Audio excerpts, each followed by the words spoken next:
So according to Chargaff rule, amount of adenine is equal to amount of thymine in DNA. In DNA, the amount of adenine is equal to amount of thymine, and amount of guanine is equal to amount of cytosine. A is equal to T and G is equal to C. A is purine and T is pyrimidine. G is purine and C is pyrimidine. So you can say that A plus G is equal to T plus C, or amount of purine is equal to amount of pyrimidine in DNA. The first Chargaff rule is that amount of purine is equal to amount of pyrimidine in DNA. Chargaff also said that A plus T upon G plus C, this ratio is specific for a given species. A plus T upon G plus C, this ratio is specific for a given species. So this ratio varies from one species to other. Next Chargaff rule is that the DNA composition does not varies with age, environment, nutrition and sex. The DNA composition does not vary with age, environment, nutrition and sex. For example, the DNA of a newborn baby is same. The DNA composition of newborn baby will remain same when he will become 60 years old or 70 years old. That composition of DNA will not change. The composition of DNA will not change which type of diet he is taking or in which country or which environment he is living. So DNA composition does not change with age, environment, nutrition and sex, whether it is female or male.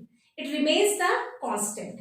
So first Chargaff rule is amount of purine is equal to amount of pyrimidine, and you can write like this also. You can represent this rule like this: A plus D upon T plus C is equal to 1.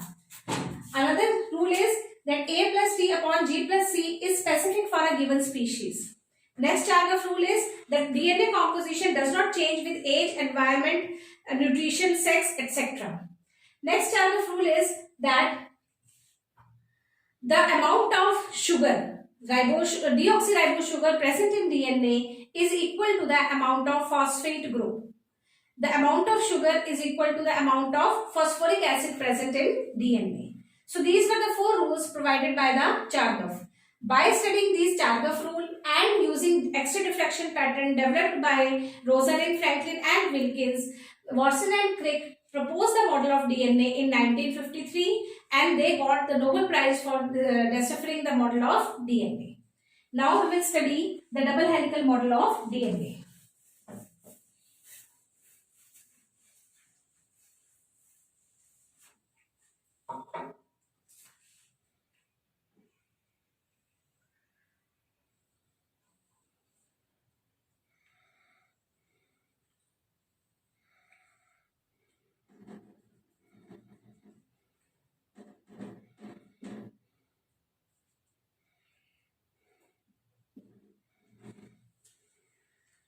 So this is the double helical model of DNA as proposed by Watson and Crick. The first point they proposed was that the two polynucleotide chains coil around the principal axis. This is the principal axis and these are two polynucleotide chains. They coil around the principal axis to form a right-handed double helical structure. They coil around the principal axis to form a right-handed double helical structure.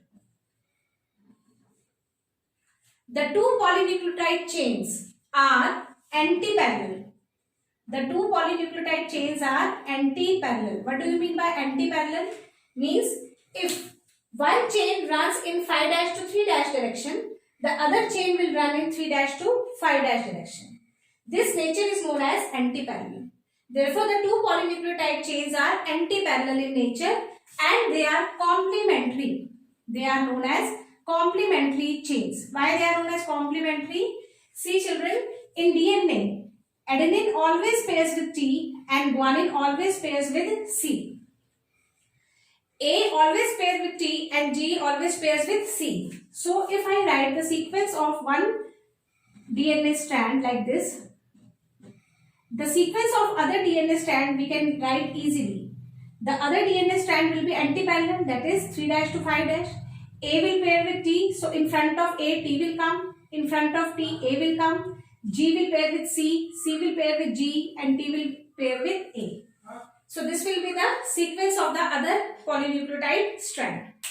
So the two nucleotide chains coil around the principal axis to form a right-handed double helical structure. The two polynucleotide chains are antiparallel and complementary. Next point they said was that the backbone of the double helical structure is made up of sugar and phosphate. The backbone of the double helical structure is made up of sugar and phosphate, like this. See children, I have already told you the things which are hydrophilic in nature are put on the periphery and the things which are hydrophobic in nature are stacked inside. So sugar is having OH group, it is hydrophilic. Phosphate is having O negative group, therefore it is also hydrophilic. So they form the backbone of the double helical structure. And bases are stacked inside like this. Bases are stacked inside like this because they are hydrophobic in nature. So A is paired with T with double bond and G is paired with C with triple bond. Between A and T double bond is present and between G and C triple bond is present. So the backbone of the double helical structure is made up of sugar and phosphate and bases are stacked inside. Next, the double helical structure is formed like this. In this double helical structure, as you can observe, here the depth is more. This part is known as major groove and this is known as minor groove because here depth is less. Major groove, opposite to major groove there is minor groove, opposite to minor groove there is major groove. So the double helical structure is formed like this, that major and minor grooves alternate with each other. If once major groove is formed, then minor will be formed, then major, then minor. So major and minor grooves alternate with each other. Next, the distance between two major grooves. The distance between two major grooves is known as 1 term. The distance between the two consecutive major grooves. Consecutive मतलब जो लगातार आ रही हैं. The distance between two consecutive major groove or two consecutive minor groove is known as 1 term. एक term किसको कहते हैं?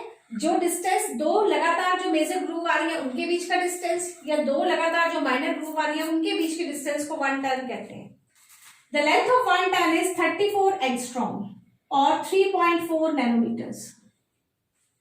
The length of 1 turn is 34 angstrom or 3.4 nanometer and this is called pitch of DNA helix. This is called pitch of DNA helix.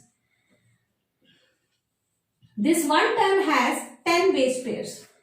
This 1 turn has 10 base pair means ATGC pairs. They are 10 in number in 1 turn. Therefore, the distance between two base pair is 0.34 nanometer or 3.4 angstrom. So the distance between two base pair is 3.4 angstrom or 0.34 nanometer means divided by 10. The diameter of the DNA double helical structure is 20 angstrom.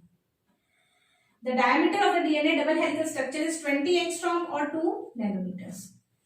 This diameter fits only one purine with one pyrimidine. So only one purine will pair with one pyrimidine. A pairs with T and G pairs with C. Never two purines pair and never two pyrimidine pair. So this was all about the double helical model of DNA.